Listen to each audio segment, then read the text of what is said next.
Good morning to all present student in this class. Dear student, पिछले class में मैंने discuss किया था, आपको बताया था कि हाइगेन्स वेव थ्योरी क्या है, हाइगेन्स वेव थ्योरी का उसके बाद आपको मैंने हाइगेन्स प्रिंसिपल के बारे में समझाया था। आपको मैंने समझाया था कि जो न्यूटन्स कॉर्पस्कुलर थ्योरी है और हाइगेन्स वेव थ्योरी है, दोनों में क्या कंट्राडिक्शन है आपको पता है। अब आगे हम लोग बढ़ते हैं। पिछले क्लास में आपको मैंने ये भी बताया था वेव फ्रंट क्या है, फेज क्या है ना। वेव फ्रंट क्या है, फेज क्या है, लोकस क्या है, ये सब बात के बारे में समझाए थे। अब गौर कीजिए, आपको मैंने फिर बताया था आगे कि on the basis of construction there are two types of wave front, primary wave front and secondary wave front, but on the basis of geometry there are three types of wave front. Number 1 is spherical wave front, number 2 plane wave front, and number 3 cylindrical wave front. First, what is spherical wave front? Attention to the fact.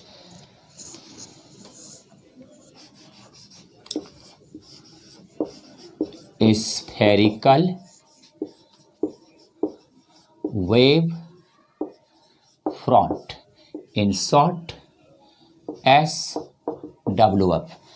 S spherical, W wave, F front, SWF. Hindi है इसका गोलाकार तरंगाग्र। हिंदी में इसे क्या कहेंगे? गोलाकार तरंगाग्र। प्रिय छात्र, आप सभी के लिए सबसे इम्पॉर्टेंट है कि क्लास जैसे कि आप ऑफलाइन में डेली एक निश्चित समय पर करते हैं, उससे आपको लगता है कि आप पढ़ाई कर रहे हैं, लेकिन अगर आप घर में बैठकर या तो सोए रहते हैं 8 से 9 में, या तो कुछ और काम करने लगते हैं, या सोचते हैं दिन भर में कभी तो कर उतार लेंगे, होगा तो आज नहीं होगा तो कल हो उतार लेंगे, यहीं पर आप बहुत बड़ी मिस्टेक कर रहे हैं। ये पढ़ाई का तब तरीका नहीं रहेगा। अगर आप 8 से 9 हम आपको टाइम दिए हैं, अगर ठीक 8 से 9 में आप पूरा शुद्ध मन से, अगर संभव हो फ्रेश हो करके और पूरी बढ़िया से पढ़ने बैठेंगे प्रतिदिन, तब आपको नॉलेज होगा। ऐसे जब मन तब उतारेंगे तो उसमें नॉलेज नहीं हो सकता। Science is the consecutive knowledge. देखिए, अब समझाते हैं स्फेरिकल वेव फ्रंट किसे कहा जाता है। सबसे पहले definition.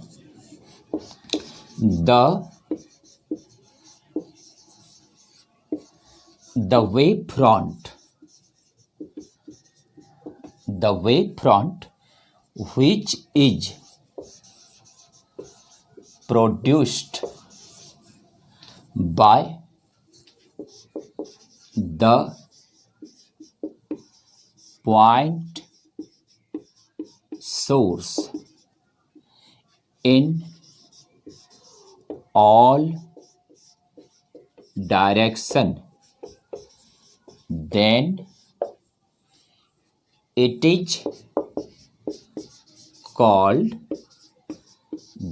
it is called a spherical wave front. If the question is what is a spherical wave front, then you can define the wave front which is produced by the point source in all direction, then it is called a spherical wave front. Hindi में है वह तरंगाग्र जो बिंदु स्रोत द्वारा प्रत्येक दिशाओं में प्राप्त होता है, उसे गोलाकार तरंगाग्र कहते हैं। फिर से मिला सकते हैं, वह तरंगाग्र जो एक बिंदु स्रोत द्वारा प्रत्येक दिशाओं में प्राप्त होता है, उसे गोलाकार तरंगाग्र कहते हैं। देखिए, गोलाकार तरंगाग्र क्या है।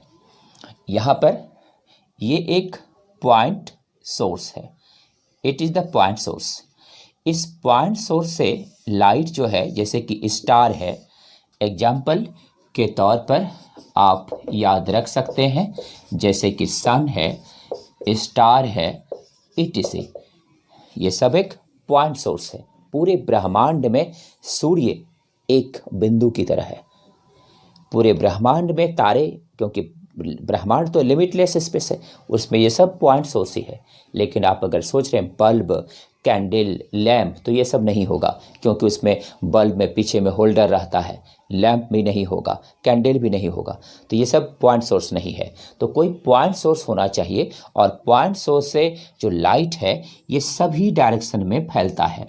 जब ये लाइट सभी डायरेक्शन में फैलेगा तो इस तरह से एक गोलाकार स्फेरिकल आकृति का वेव फ्रंट तैयार होगा, और इस प्रकार के बने वेव फ्रंट को हम लोग यहाँ पर कहते हैं स्फेरिकल वेव फ्रंट। इसे ही हम लोग स्फेरिकल वेव फ्रंट बोलते हैं। It is the spherical wave front. इसको नोट कीजिए, जरा इसका शाइनिंग इफेक्ट चेक कर लेते हैं।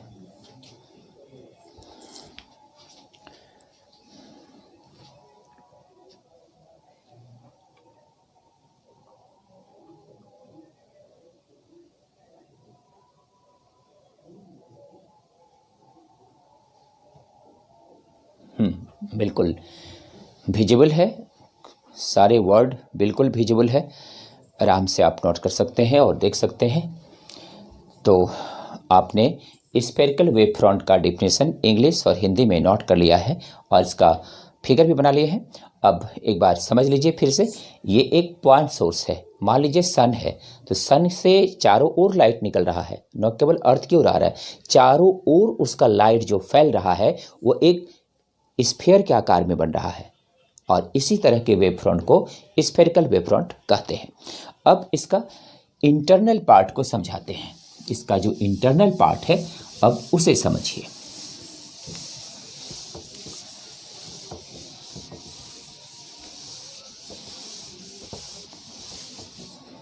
देखिए इसका इंटरनल पार्ट क्या है। ये जो वेव फ्रंट अभी हम लोगों ने देखा, ये वेव फ्रंट, ये इसका सोर्स है। इसमें ना इस तरह से वेवलेट्स बनता है, सर्कुलर टाइप का। ये सर्कुलर टाइप का इसके अंदर जो है ये वेवलेट्स बनता है। वो जो कणिकाएं हैं वो कणिकाएं इस तरह से चलते रहता है, और ये जो कणिकाओं का फॉर्मेशन है उसमें इस तरह से एक सर्कुलर टाइप का वेवलेट्स बनाता है। तो ये वेव फ्रंट है SWF, लेकिन इसके अंदर जो है ये क्या है, वेवलेट्स है। इसके अंदर जो बन रहा है ये सब क्या है, वेवलेट्स है। इसको हम लोग वेवलेट्स कहते हैं। वेवलेट्स क्या हुआ भाई, समझाते हैं। ड्रॉप जानते हैं ना, ड्रॉप, ड्रॉप बूंद हुआ। ड्रॉपलेट्स किसको कहते हैं, एक पानी का बूंद, और एक पानी के बूंद में बहुत सारा ड्रॉपलेट्स निकलेगा, समझिए। उसी तरह एक वेव फ्रंट में कई वेवलेट्स निकलता है, बहुत सारा वेवलेट्स होता है उसके अंदर। तो यहाँ पर अब इसको हम लोग डिवाइड करते हैं। जब इसको हम लोग डिवाइड कर देते हैं, इसका दो पार्ट कर देते हैं, तो इसका ये रहा, इसका दो पार्ट हो गया, है ना। इस तरह से दो पार्ट हो गया इसका। यहाँ पर ये जो है वेवलेट्स है, इस तरह से। इसको ऐसे नहीं भी करेंगे कोई दिक्कत नहीं है। इस तरह से ये इसका वेवलेट्स है ना, ये सब वेवलेट्स है। अब गौर कीजिए, इस पार्ट को हम ए मान लिए, इस पार्ट को हम बी मान लिए। इसको क्या किए हैं, दो पार्ट कर दिए हैं। अब आगे समझिएगा, इसको भी अब दो पार्ट करते हैं, ए को भी और फिर बी को भी। तो ए को जब दो पार्ट करेंगे तो गौर कीजिएगा, ऐसे और फिर ऐसे।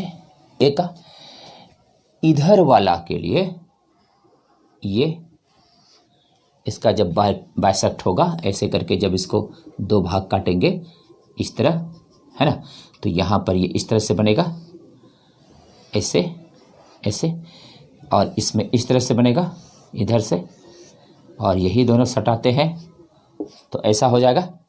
ये हो गया A1 और ये हो गया A2। इसका 2 टुकड़ा हो गया। इसका भी इसी तरह से 2 टुकड़ा होगा, और इस तरह से जब इसका 2 टुकड़ा कर देंगे तो यहाँ पर ये ऐसे हो गया, ये ऐसे हो गया, और इसमें इधर से होगा इस तरह, और इसमें इधर से होगा इस तरह। ये हो गया B1 और ये हो गया B2। देखिए भाई, तो अब गौर कीजिए, यहाँ पर इसको हम लोग मानेंगे B1, बाहर ब्लॉक माने हैं, और इसको अंदर ब्लॉक को B2। तो डियर स्टूडेंट, आप ये ध्यान दें कि जब हम इसके अंदर का डायग्राम को समझेंगे, इसके अंदर एक वेव फ्रंट में बहुत सारा वेवलेट्स पाया जाता है, और ये वेवलेट्स उसके कॉर्पसल्स के कारण डेवलप होता है, उसके वेव कॉम्बिनेशन के कारण डेवलप होता है। और यहाँ पर जब इसको बाइसेक्ट करते हैं तो 2 इस प्रकार से डेवलप हो गया, फिर इसको बाइसेक्ट करेंगे तो ऐसा हो जाएगा। अब आपको ध्यान देना चाहिए कि ये जो डिस्टेंस है, इसका डिस्टेंस जितना बढ़ते जाएगा इसका एनर्जी उतना रिड्यूस्ड होगा, घटेगा, आगे बताएंगे आपको। तो इस तरह से बनता जाएगा।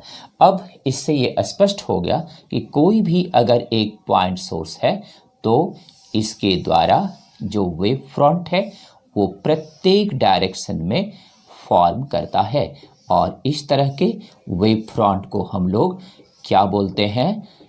स्फेरिकल वेव फ्रंट बोलते हैं। तो ये जो दे रहे हैं ये वाला, ये यही है, यही है ये। तो यहाँ पर यही है स्फेयर सोर्स, पॉइंट सोर्स, और यही है SPW, स्फेरिकल SPW ने, यह है SWF। SPW तो एक सब्जेक्ट है। तो देखिए यहाँ पर है SWF, मतलब spherical wave front. Total figure को नीचे नोट कीजिए।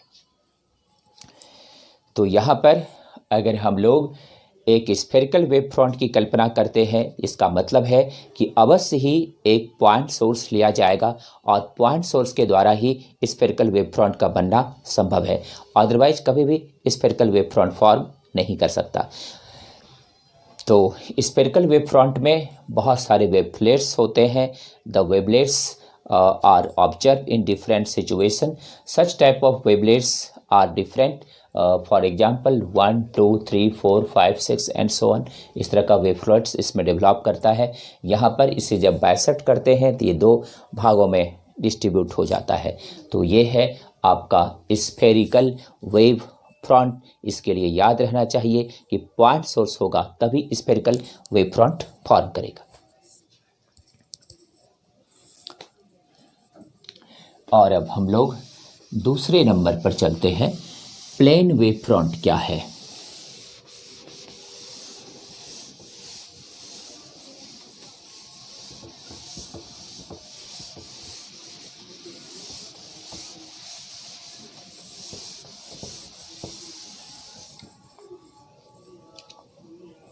नेक्स्ट नंबर, प्लेन और लिनियर वेव फ्रंट। इसको हम लोग PWF बोलते हैं। इसका हिंदी है समतल या रेखीय तरंगाग्र। समतल या रेखीय तरंगाग्र। ध्यान दीजिएगा अब इसका डिफिनीशन पर ध्यान दीजिए।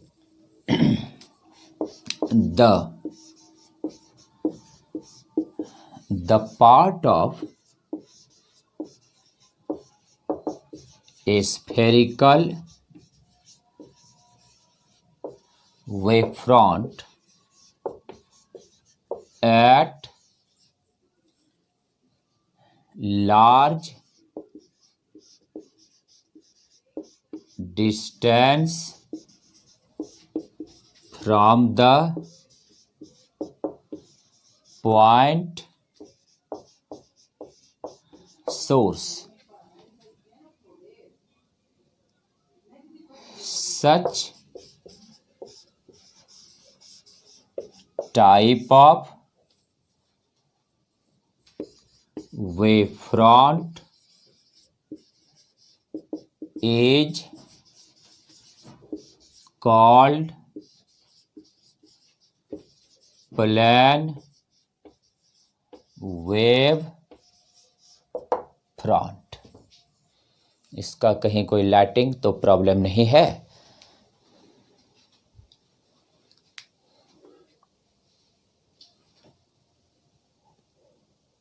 नो, क्लियर है? लिखिए।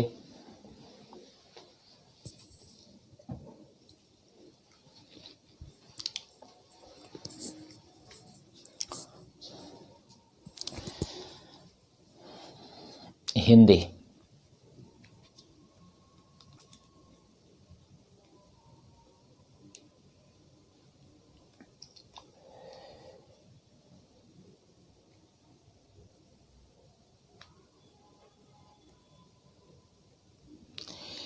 किसी बिंदु स्रोत से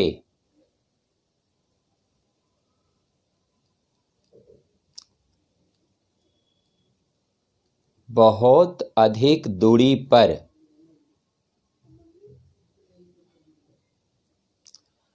गोलाकार तरंगाग्र के भाग को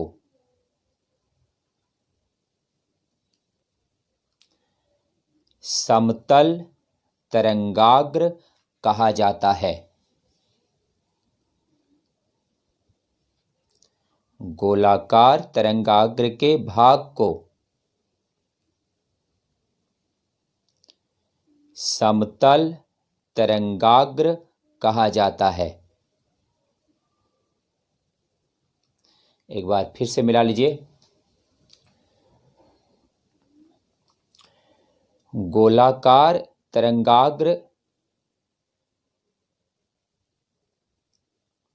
ऐसे लिखिए, किसी बिंदु स्रोत से बहुत अधिक दूरी पर गोलाकार तरंगाग्र के भाग को समतल तरंगाग्र कहते हैं। गोलाकार तरंगाग्र के भाग को समतल तरंगाग्र कहते हैं। अब देखिए, समझना है।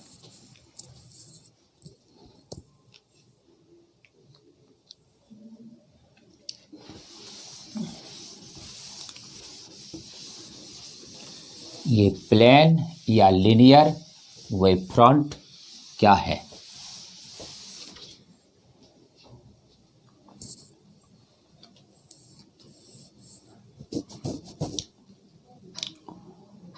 ये एक पॉइंट सोर्स है। इससे जो चारों ओर लाइट फैलता है, अभी तो लग रहा है कि लाइन जो है, ये लाइन एक बिंदु पे मिल रहा है, सटा हुआ है, लेकिन यही लाइन जब बहुत दूर हो जाएगा ना, तो ये सब लाइन आपस में पैरेलल हो जाएगा। ये सब लाइन क्या हो जाएगा? पैरेलल हो जाएगा आपस में, ये सब लाइन। तो जब ये पैरेलल हो जाएगा, ये एक इस तरह प्लेट है, इस तरह है, इस तरह है। तो ये सब जब पैरेलल हो जाएगा तो यहाँ पर ये प्लेट वेव फ्रंट फॉर्म करेगा, और ये हो गया एक्स एक्सिस, ये वाई एक्सिस, और ये जेड एक्सिस। अब ऐसे कंडीशन में जो इसमें लाइट क्रॉस करेगा, एक ठो को समझिए, उसी तरह से सब में करेगा। यहाँ से किनारे से, यहाँ से इस तरफ, इस तरफ ये जो वेव फ्रंट फॉर्म कर रहा है ये प्लेन वेव फ्रंट है। It is the plane wave front. तो ये जो वेव फ्रंट फॉर्म कर रहा है इससे ये प्लेन वेव फ्रंट है। यही है हम लोगों का PWF। अब आगे और भी समझिए। इस तरह से अगर ये लाइट, अब कहते हैं कि सन से लाइट आ रहा है, तो सन से लाइट, सन तो बहुत दूर है ना जी, सन से लाइट जब आएगा तो वो सब जो है वो लाइट अर्थ तक आते आते, चूंकि अर्थ बहुत दूर है सन से, सब लाइट पैरेलल हो जाता है। तो इस तरह से ये सब जो लाइट है ये सब लाइट पैरेलल हो जाएगा। तो इस तरह से यहाँ जो वेव फ्रंट फॉर्म करेगा इट इज द क्या, it is the plane wave front. ये सब प्लेन वेव फ्रंट बनाएगा।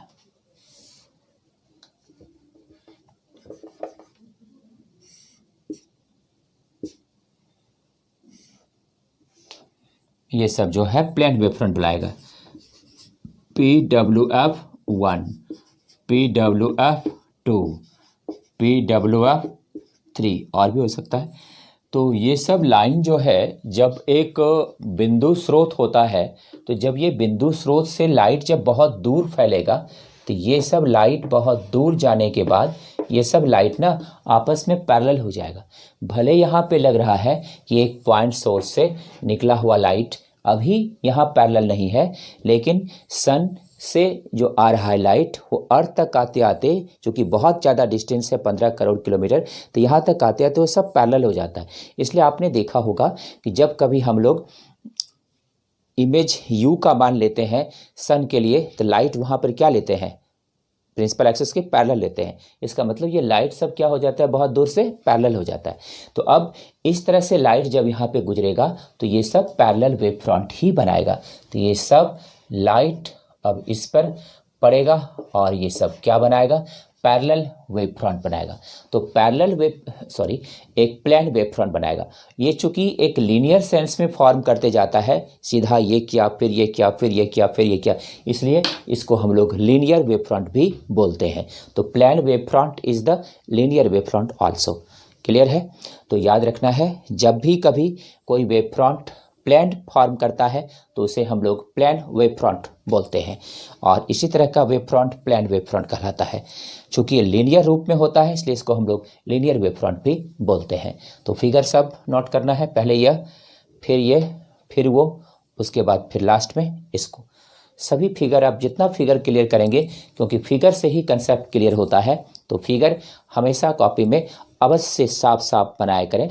तो ये बता रहा है हम लोगों को कि पॉइंट सोर्स से लाइट निकला कैसे। यही जब बहुत दूर हो गया तो फिर ये लाइट पैरेलल होकर कैसे पड़ा, ये डायरेक्शन बताया, XYZ 3 डायमेंशन डेवलप किया, फिर यहाँ पर इस तरह से प्लेन वेव फ्रंट फॉर्म किया, इसी का एक हुआ, यही फिर 2 3 4 और भी होगा, है ना। सिस्टमेटिकली फिगर है, पहले उसको बनाना है, फिर इसको, फिर इसको, फिर इसको बनाना है। तो प्लेन वेव फ्रंट वो है जो कि हमेशा प्लेन फॉर्म करता है, और ये एक स्फेरिकल वेव फ्रंट का ही एक प्रकार का पार्ट है। जब पॉइंट सोर्स बहुत दूरी पर हो, तो पॉइंट सोर्स जब बहुत दूरी पर होता है तो प्लेन वेव फ्रंट बनाता है। तो चलिए क्वेश्चन है आपको कि जब पैरेलल लाइट चलता हो तो वैसी स्थिति में उस लाइट के लिए जो डिस्टेंस है मैक्सिमम कितना होना चाहिए, मैक्सिमम डिस्टेंस कितना होना चाहिए, लिखिए।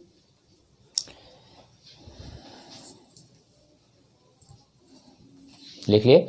तो देखिए मैक्सिमम डिस्टेंस लाइट जो लिया जाता है पैरेलल, वो क्या लेते हैं, इन्फिनिटी लेते हैं। तो इन्फिनाइट डिस्टेंस, अब सन बहुत दूर है 15 करोड़ किलोमीटर, तो उसको हम लोग लाइट के सेंस में यहाँ इन्फिनाइट डिस्टेंस यूज करते हैं, समझ गए। तो पैरेलल लाइट इस तरह से इस पर पड़ता है और क्या बनाता है, प्लेन वेव फ्रंट बनाते जाता है।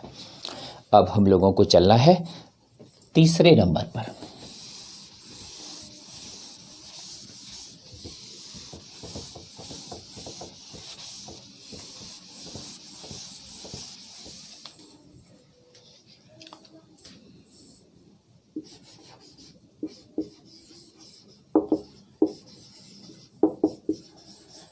Cylindrical wave front SWF, cylindrical wave front SWF। देखिए भाई, इसका हिंदी है बेलनाकार तरंगाग्र। बेलनाकार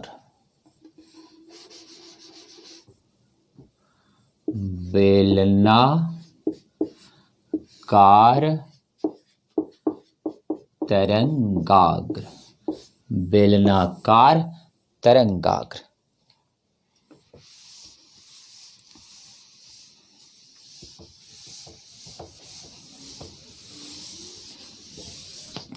बेलनाकार तरंगाग्र। देखिए the wave front,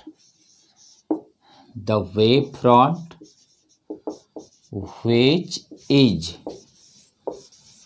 produced due to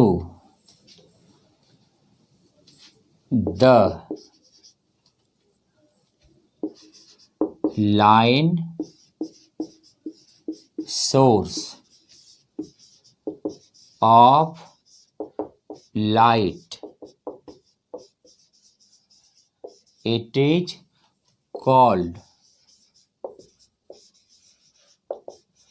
cylindrical wave front। देखिए भाई, the wave front which is produced due to the line source of light, it is called cylindrical wave front। Hindi, वह तरंगाग्र जो प्रकाश के रेखीय स्रोत द्वारा उत्पन्न होता है, उसे बेलनाकार तरंगाग्र कहा जाता है। उसे बेलनाकार तरंगाग्र कहा जाता है। चलिए, रेखीय सोर्स के रूप में अपने आंखों से अभी तक कुछ देखे हैं आप? देखे हैं तो चलिए लिखिए। रेखीय सोर्स के बारे में कुछ देखे हैं तो लिखिए।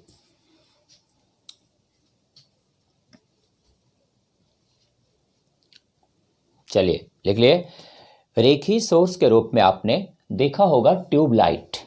ट्यूबलाइट जो होता है इस तरह का, ये लाइट जो निकलता है इससे चारों ओर से निकलता है, यहां से नहीं निकलता है, यहां से भी नहीं निकलता है, इसमें चारों ओर से निकलता है। It is the linear source. इस तरह का जो सोर्स है लीनियर सोर्स है। तो ट्यूबलाइट एक लीनियर सोर्स है। अब ध्यान दीजिए, तो यहां पर हम लोग देख सकते हैं एग्जाम्पल के रूप में आप यहां पे लिख सकते हैं tube light, line wire. It is line wire जब वो चलता है तो गर्म होकर के, गर्म जब हो जाता है हीट से, तो वहाँ पर उसमें से चारों तरफ से प्रकाश निकलना शुरू हो जाएगा। तो ये सब क्या है? बेलनाकार तरंगाग्र बनाएगा। और ये सब क्या है? लाइन सोर्स है। तो देखिए अब लाइन सोर्स,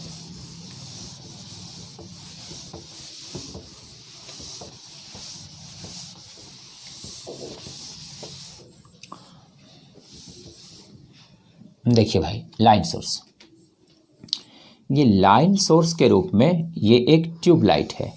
और ये जो ट्यूबलाइट है इससे जो लाइट निकलेगा वो चारों ओर फैल जाएगा। और इस तरह से जो लाइट इसका निकलेगा यहाँ पर इस तरह ये फैल जाता है। तो ये जो चारों ओर इस तरह से फैलेगा तो ये एक लाइन सोर्स के कारण ही संभव है। तो लाइन सोर्स के द्वारा ये चारों ओर फैल जाता है और इसे ही हम लोग तब क्या कहते हैं? क्या कहते हैं? सिलिंड्रिकल वेव फ्रंट कहते हैं। इसका भी और भी बताएंगे आपको। पहले ये समझ लीजिए कि ये क्या है? लीनियर सोर्स है। अब इसका दूसरा पार्ट समझिए। इसको अभी इधर जो है ढका हुआ है, इसके अंदर में वेव फ्रंट डेवलप हो गया है। इधर का दिख रहा है खुला हुआ, इधर का दिख रहा है खुला हुआ, इस जगह का नहीं दिख रहा है। इसको अब दिखाते हैं आपको इधर कैसे होगा। यहाँ पर इस तरह का होगा।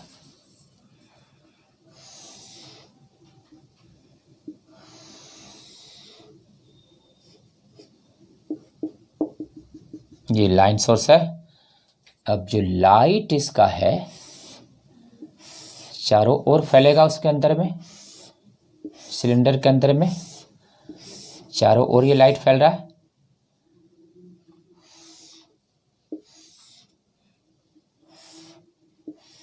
सिलेंडर बन रहा है इस तरह,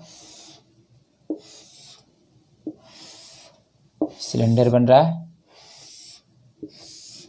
देखिए भाई, यही जो अंदर में यहाँ पे नहीं दिख रहा था ऐसा होगा। अब ये इधर इधर इधर सब दिख रहा है। तो यहाँ पर ये जो वेव फ्रंट बन रहा है इस तरह का, ये यहाँ पर क्या है, सिलेंड्रिकल वेव फ्रंट बन रहा है। इस तरह के वेव फ्रंट को यहाँ लोकस है, और ये जो है हम लोग इसे क्या कहेंगे, सिलेंड्रिकल वेव फ्रंट कहेंगे। तो गौर करना है, वेव फ्रंट कई तरह का होता है, अलग अलग तरह का वेव फ्रंट होता है। अभी देखा आपने एक पॉइंट सोर्स से जो वेव फ्रंट चारों ओर बनता है, उसमें प्रकाश चारों ओर स्फीयर के रूप में फैलेगा, वो क्या है, स्फेरिकल वेव फ्रंट है। और ये जब अब ये इस तरह से एक ये ट्यूब लाइट है, तो इस तरह से इधर से लाइट तो नहीं निकलेगा, इसमें चारों ओर निकलेगा। तो इसमें जो चारों ओर निकलेगा तो इस तरह से चारों ओर फैल रहा है लाइट, और ये तब वेव फ्रंट यहाँ भी बनाएगा, यहाँ भी बनाएगा, चारों ओर इस तरह से कई वेव फ्रंट बनता जाएगा। तो बहुत सारा वेव फ्रंट इसमें फॉर्म करेगा। अब देखिए इसका अब इंटरनल पार्ट और दिखाते हैं आपको इस तरह का। अब इसी का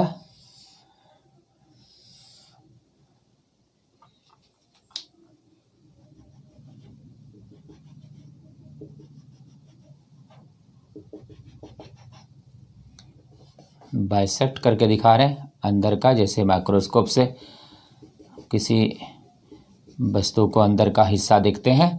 तो यहाँ पर ये लाइट सोर्स है, इसमें वेवलेट्स बना 1 2 3 4, इधर भी बना वेवलेट्स बना। अब इसका किसी एक पार्ट को दिखाते हैं इस तरह से, केवल इस पार्ट को दिखा रहे हैं आपको। देखिए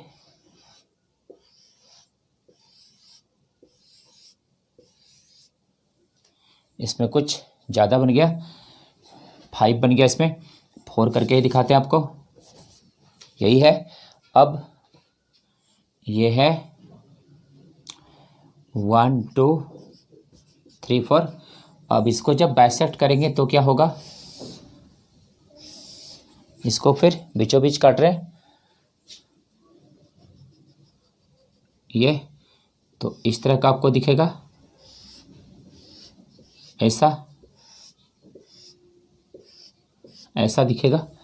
यहाँ पर ये हो गया A1 A2 A3 A4, ये हो गया B1 B2 B3 और B4। तो शुरुआत में ऐसा था, जो कि ऊपर का खाली नीचे का दिखा, अंदर नहीं दिखा। फिर ऐसा हो गया, फिर ये हो गया, फिर ऐसा हो गया एक पार्ट, फिर इसका टूट दिया। इस तरह के वेव फ्रंट को क्या कहते हैं, सिलेंड्रिकल वेव फ्रंट कहा जाता है। सच type of wave front is the cylindrical wave front. तो ज्योमेट्री, ये गोला, शंकु, त्रिभुज, आयत, बेलन, ये सब क्या है, ज्योमेट्रिकल डायग्राम है। तो ज्योमेट्री के आधार पर वेव फ्रंट कितने टाइप का हुआ, 3 टाइप का, spherical wave front, plane wave front और कौन, सिलेंड्रिकल वेव फ्रंट। तीनों समझ गए, नोट कीजिए। सब दिख रहा है ठीक से सबको।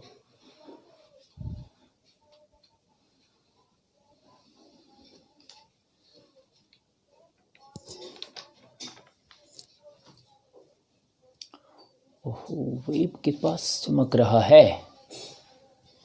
अच्छा,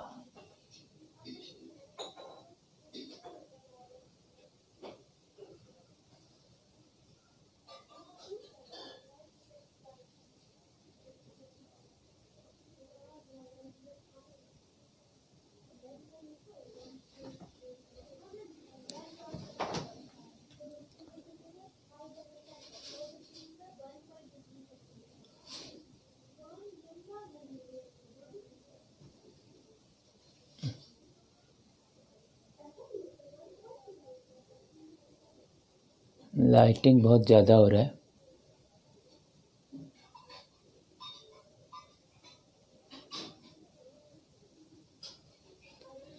अब देखिए,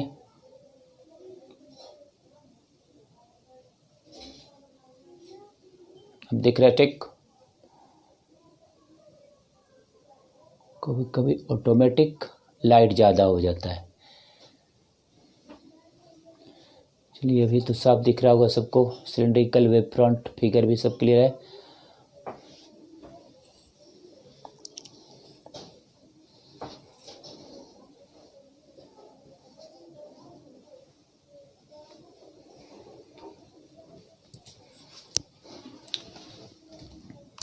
तो यहाँ पे थोड़ा सा साइनिंग हो रहा था, यहाँ पे वेव लिखा हुआ है, आप लोग लिख लिए होंगे, और बाकी सब फिगर तो साइनिंग ठीक है। अब चलिए आगे बढ़ते हैं। तो ये था वेव फ्रंट के बारे में और type of wave front.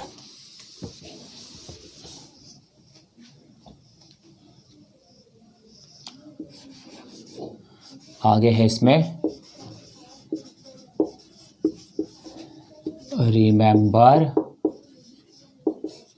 Points.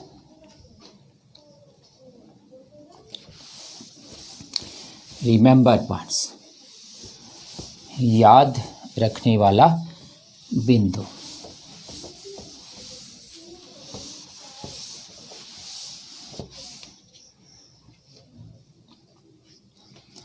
Number 1, the energy per unit area per second of a wave front is inversely proportional to radius। देखिए भाई, इंपॉर्टेंट कंसेप्ट है, ध्यान दीजिएगा, ध्यान दीजिएगा, इंपॉर्टेंट कंसेप्ट है। The energy per unit area per second of a wave front is inversely proportional to radius. Spherical wave front बनेगा, उसका भी रेडियस होगा। प्लेन वेव फ्रंट बनेगा तो वो पॉइंट सोर्स से बहुत दूर बनता है, तो वहाँ पे भी डिस्टेंस फॉर्म करेगा। सिलेंड्रिकल वेव फ्रंट बनेगा, उसमें भी रेडियस फॉर्म करेगा। तो energy per unit area per second of a wave front is inversely proportional to radius. इसका मतलब है कि प्रति एकांक क्षेत्रफल पर प्रति सेकेंड, प्रति एकांक क्षेत्रफल पर प्रति सेकेंड उत्सर्जित ऊर्जा तरंगाग्र के त्रिज्या के व्युत्क्रमानुपाती होता है। तरंगाग्र के त्रिज्या के व्युत्क्रमानुपाती होता है। अब देखिए, ये जो वेव फ्रंट स्फेरिकल को ही पहले मान करके समझते हैं। ये जो वेव फ्रंट इससे बढ़ते जा रहा है, वेव फ्रंट जो बढ़ते जा रहा है इससे, ये वेव फ्रंट और भी बढ़ते जाएगा तो रेडियस क्या होगा, इंक्रीज करेगा। तो एनर्जी जो है इसका इनवर्सली प्रोपोर्शनल होता है रेडियस का। मतलब जितना बड़ा होता जाएगा वेव फ्रंट, उसका एनर्जी जो है वो डिक्रीज करेगा। वेव फ्रंट की बात कर रहे हैं हम। अब आगे, बट ये जो इंटेंसिटी है, intensity of light equal to होता है स्क्वायर ऑफ एम्पलीट्यूड। यानी I इक्वल टू होता है a स्क्वायर।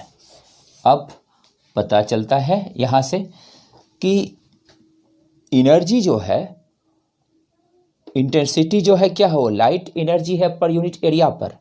तो यहां पे कह सकते हैं कि since intensity of light is also the energy per unit area, और पर सेकंड तो रहेगा ही प्रति एकांक समय पर।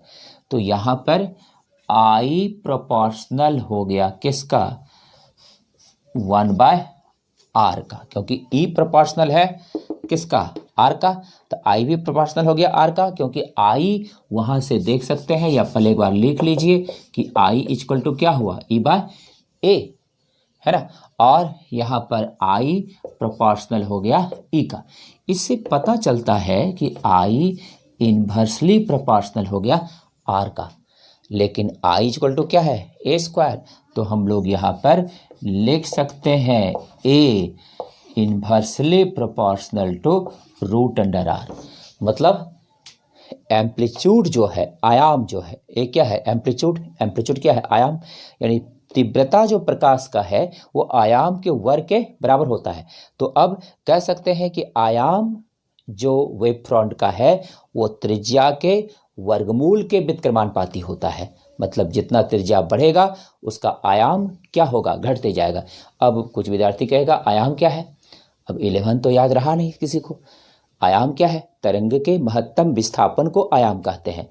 प्रकाश की तीव्रता क्या है, प्रति एकांक क्षेत्रफल पर आने वाले प्रकाश ऊर्जा को प्रकाश की तीव्रता कहते हैं। तो प्रकाश की तीव्रता प्रति एकांक क्षेत्रफल पर, किसी भी सतह के प्रति एकांक क्षेत्रफल पर पड़ने वाले प्रकाश ऊर्जा है, जो प्रति सेकंड के लिए होता है, 1 सेकंड के लिए। अब उसी तरह से हम लोग तब देख सकते हैं ये पॉइंट कितना महत्वपूर्ण हो गया। इसमें कई कंसेप्ट हम लोग को मिल गया। एनर्जी का रेडियस से रिलेशन, इंटेंसिटी का एम्पलीट्यूड से रिलेशन, इंटेंसिटी का एनर्जी से रिलेशन, और फिर एम्पलीट्यूड का रेडियस से रिलेशन। नोट कीजिए इसको,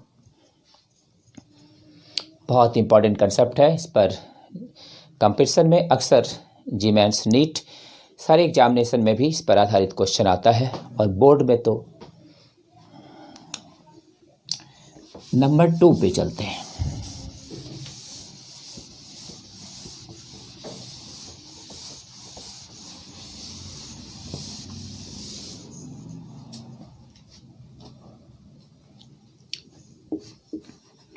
number 2,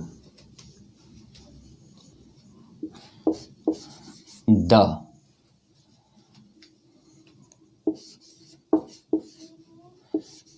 perpendicular light on each wavefront is called ray. The perpendicular light on each wavefront is called ray. Hindi, प्रत्येक तरंगाग्र पर लंबवत पड़ने वाले प्रकाश को किरण कहा जाता है। किरण का परिभाषा आपको रे ऑप्टिक्स में भी पहले बताए थे, लेकिन वहां पर कंसेप्ट कुछ अलग था, यहाँ पर कुछ अलग है। वहां पर रे ऑप्टिक्स के आधार पर डिफाइन किए थे, यहाँ पर वेव ऑप्टिक्स के आधार पर डिफाइन कर रहे हैं। फिर से मिला लीजिए,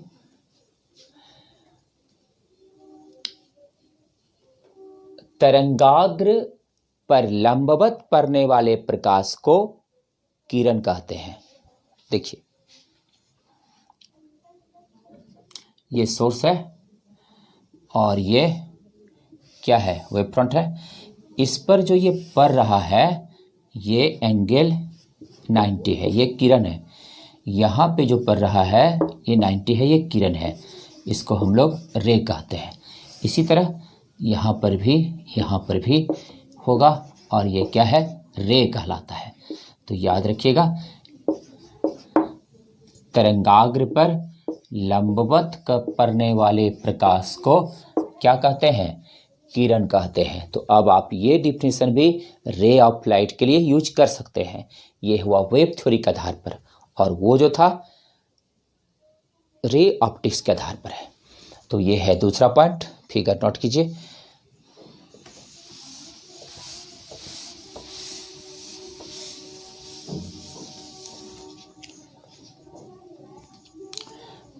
तीसरे नंबर में याद रखना है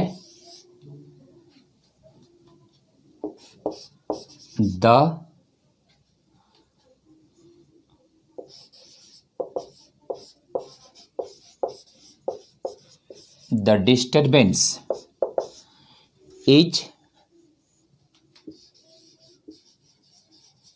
developed at the point source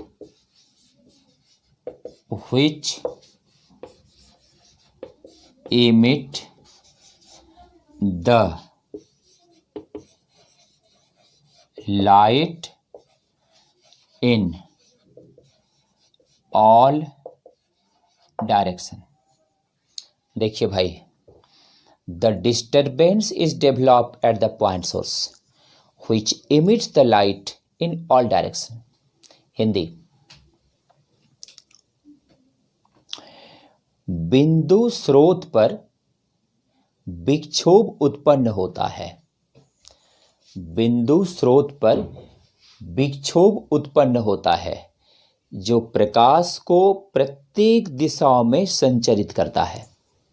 फिर से मिलाइए, बिंदु स्रोत पर विक्षोभ उत्पन्न होता है, डिस्टरबेंस, जो प्रकाश को प्रत्येक दिशाओं में संचरित करता है। तो ये जैसे बिंदु स्रोत है, इस पर एक डिस्टरबेंस उत्पन्न होता है, आघात, वो प्रकाश को प्रत्येक दिशाओं में संचरित कर देता है। Number 4,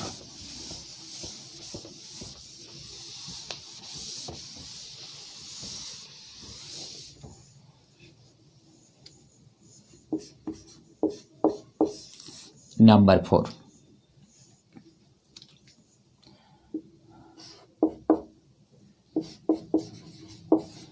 ether is the massless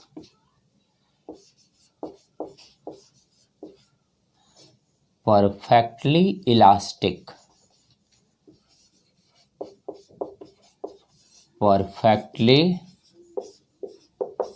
elastic and low density particle। Hindi है, ईथर, ईथर द्रव्यमानहीन पूर्ण प्रत्यास्थ और कम घनत्व वाला कण होता है, कम घनत्व वाला कण होता है।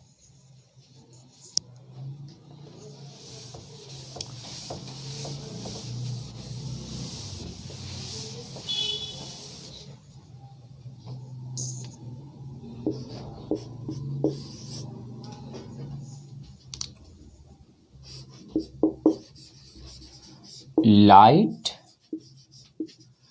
waves move in the hypothetical medium continuously। इसका हिंदी है, प्रकाश तरंग, प्रकाश तरंग परिकल्पनीय माध्यम में लगातार गमन करता है। प्रकाश तरंग परिकल्पनीय माध्यम में लगातार गमन करता है। प्रकाश तरंग परिकल्पनीय माध्यम में लगातार गमन करता है।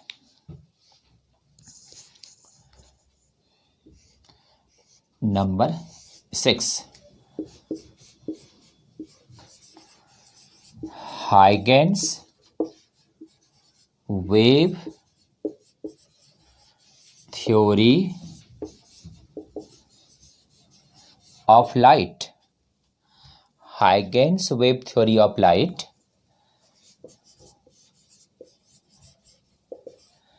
explain the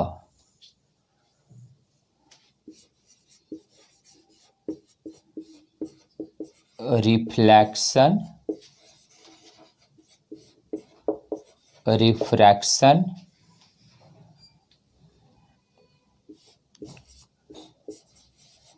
total internal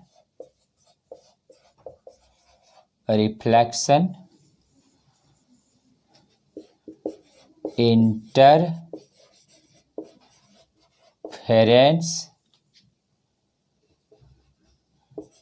and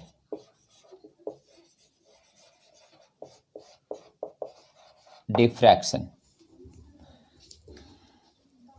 Hindi लिखिए। हाइगन का तरंग सिद्धांत, हाइगन का प्रकाश तरंग सिद्धांत, हाइगन का प्रकाश तरंग सिद्धांत परावर्तन, अपवर्तन, पूर्ण आंतरिक परावर्तन, व्यतिकरण और विवर्तन की व्याख्या करता है। एक बार फिर से, हाइगन का प्रकाश तरंग सिद्धांत परावर्तन, अपवर्तन, पूर्ण आंतरिक परावर्तन, व्यतिकरण और विवर्तन की व्याख्या करता है।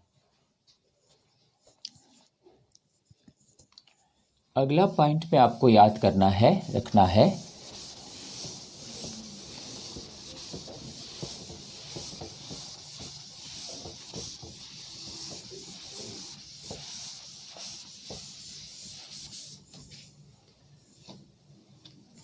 नंबर 7 में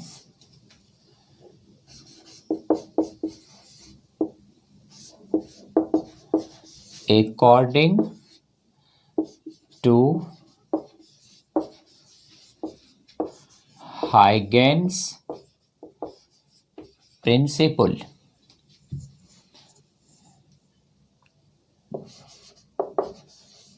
light is move in the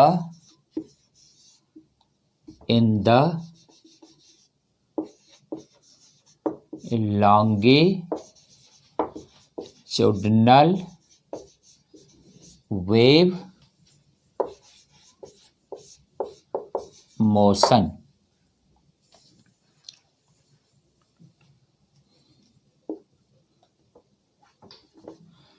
Hindi लिख लिए। हाइगन के सिद्धांत के अनुसार प्रकाश अनुदैर्ध्य तरंग गति में चलता है। हाइगन के प्रकाश तरंग, या ऐसे लिखिए ना, हाइगन के तरंग सिद्धांत के अनुसार प्रकाश अनुदैर्ध्य तरंग गति में चलता है। प्रकाश अनुदैर्ध्य तरंग गति में चलता है। Number 8, but according to Fresnel, the light is a wave which move in transverse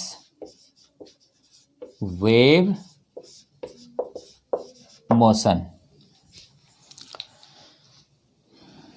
number 8 में है, but according to Fresnel light is a wave which move in transverse wave motion। Fresnel के अनुसार, लेकिन फ्रेनेल के अनुसार प्रकाश एक तरंग है जो अनुप्रस्थ तरंग गति में चलता है, जो अनुप्रस्थ तरंग गति में चलता है। तो इस आधार पर, फ्रेनेल के सिद्धांत के आधार पर हाइगन का ये सिद्धांत क्या हो रहा है, मिस हो रहा है। हाइगन का सिद्धांत क्या हो रहा है, गड़बड़ हो रहा है। तो हाइगन ने क्या माने थे अपने सिद्धांत में, प्रकाश अनुदैर्घ्य तरंग गति में चलता है, लेकिन फ्रेनेल एक सिविल इंजीनियर थे फ्रांस का, और इनको फिजिक्स पे बहुत रुचि था। जैसे कि मैंने भी सिविल इंजीनियरिंग की पढ़ाई की, मुझे भी फिजिक्स से बहुत लगाव रहा। सिविल सर्विस की तैयारी में भी मैंने फिजिक्स पेपर को रखा था।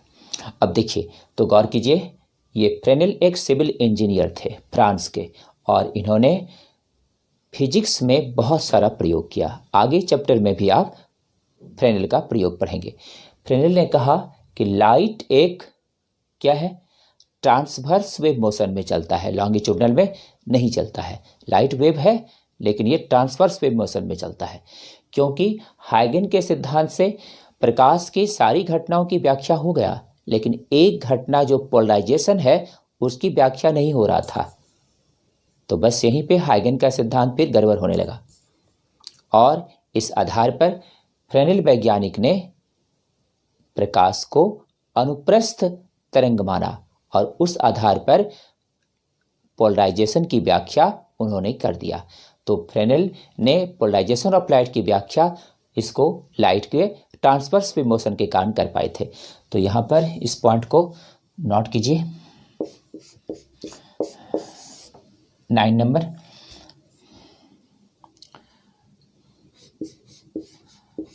Huygens principle not explain the polarization of light, but Fresnel theory explain the polarization of light. तो देखिए भाई, इसका हिंदी लिख लीजिए। नंबर 9 का, हाइगन का तरंग सिद्धांत ध्रुवीकरण की व्याख्या नहीं करता है।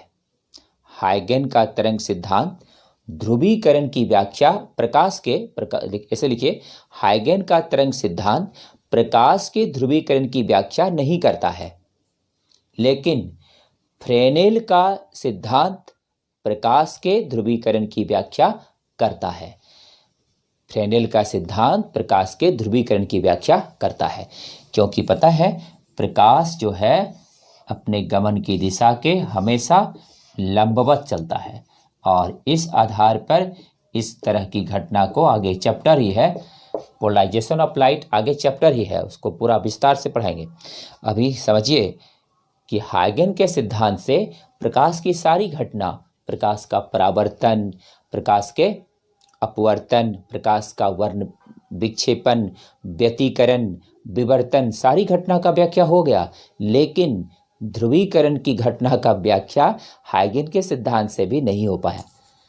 तो इसका मतलब प्रकाश के मूल सिद्धांत को हाइगन का सिद्धांत भी 100% फॉलो नहीं कर पा रहा है। तो फिर क्यों नहीं कर पा रहा है? क्योंकि हाइगन ने अपने सिद्धांत में क्या माना था कि प्रकाश अनुदैर्घ्य तरंग गति में चलता है, लेकिन ये बात गलत हुआ।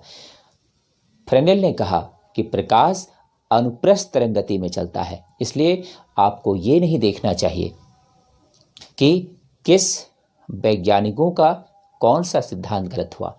न्यूटन का भी अधिकांश सिद्धांत सही है। आज 2020 में भी जो प्रकाश के बारे में wave theory of light, corpuscular theory उन्होंने दिए हैं, आज भी सही है। अभी तो बहुत कुछ बताना बाकी है, अभी बहुत कुछ बताएंगे, आप समझ जाएंगे कि न्यूटन का सिद्धांत 2020 में भी अधिकांश चीज़ें उसका सही है। अभी आगे बताएंगे, अभी तो बहुत कुछ बाकी है। तो देखिए, अभी न्यूटन का कॉर्पस्कुलर थ्योरी जो आप पीछे पढ़े थे, वो वेव ऑप्टिक्स की घटना, डिफ्रैक्शन, पोलराइजेशन, इंटरफेरेंस की व्याख्या नहीं कर पाता है। लेकिन हाइगेंस का सिद्धांत सभी घटना का व्याख्या कर दिया, हो गया इससे आराम से। लेकिन इस सिद्धांत से पोलराइजेशन की व्याख्या नहीं हो पाया और यहीं पर हाइगेन का सिद्धांत गड़बड़ाया। और तब फ्रेनेल वैज्ञानिक जो एक सिविल इंजीनियर थे फ्रांस के, इन्होंने इस घटना को प्रूव कर दिया। पोलराइजेशन को कब कर पाए वो? तब कर पाए जब उन्होंने इसको प्रकाश के गति को क्या माना? अनुप्रस्थ माना, अनुप्रस्थ तरंग गति में माना, और तब जाकर के प्रकाश की ध्रुवीकरण की घटना की व्याख्या हो गया। प्रकाश का ध्रुवीकरण एक स्पेशल चैप्टर है, इसके बाद वही आएगा। तो देखिए, तो आज हम लोग यहाँ तक पहुँचे और फिर अगले दिन बताएंगे। लेकिन अभी आपको एक पॉइंट और इसमें नोट करना है, उसके बाद छुट्टी होगी।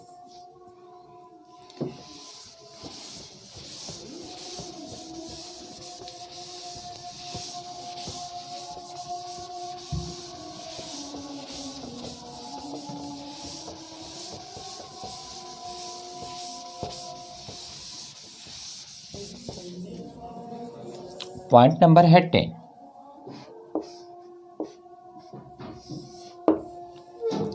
पॉइंट नंबर 10 में है द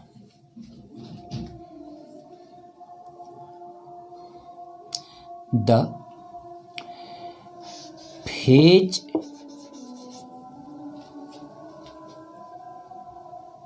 इन each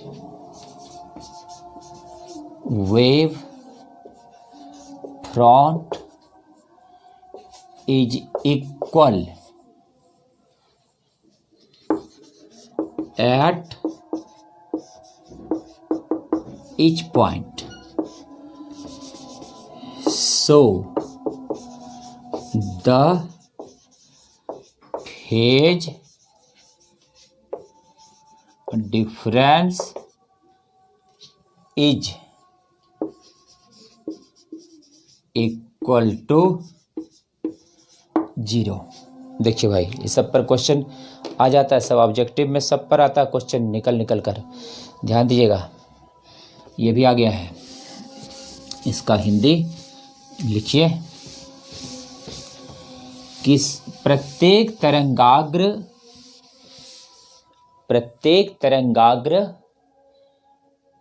के प्रत्येक बिंदु पर कला का मान समान होता है, इसलिए कलांतर का मान शून्य होता है। देखिए, पढ़ाई होंगे, फेज एक वेव फ्रंट में इक्वल होता है हर एक पॉइंट पर। ये एक वेव फ्रंट हुआ, ये दूसरा हुआ, ये तीसरा हुआ। ये जो फेज हुआ φ1, तो यहाँ पर भी इधर φ1 होगा। इसका अगर देखेंगे φ2 तो इधर भी φ2 होगा। इसका देखेंगे φ3 इधर भी φ3 ही होगा। तो इससे ये पता चलता है कि phase difference in each wave front, phase difference को d से लिखते हैं। ये हो जाएगा φ1 माइनस φ1। यहाँ पर भी φ1, यहाँ पर भी φ1, यहाँ पर भी φ2, यहाँ पर भी φ2। तो φ1 माइनस φ1 क्या हुआ? 0। तो फेज डिफरेंस किसी भी वेव फ्रंट के प्रत्येक पॉइंट पर क्या होता है, जीरो होता है। तो याद रखना है, इसमें भी फेज डिफरेंस जीरो होगा, इसमें भी फेज डिफरेंस जीरो होगा। तो किसी भी वेव फ्रंट के प्रत्येक पॉइंट पर फेज डिफरेंस क्या होता है, जीरो होता है। तो अभी हम लोग आज यहाँ तक रिमेंबर पॉइंट नोट किए। रिमेंबर पॉइंट ये बहुत बहुत इंपॉर्टेंट होता है। इस सबको में बहुत सारा कंसेप्ट आपका क्लियर रहेगा, इस सबको नोट कर लीजिए। अगले दिन फिर आपको फिर बताएंगे और नई चीज़ और बहुत कुछ। थैंक यू, बहुत बहुत धन्यवाद।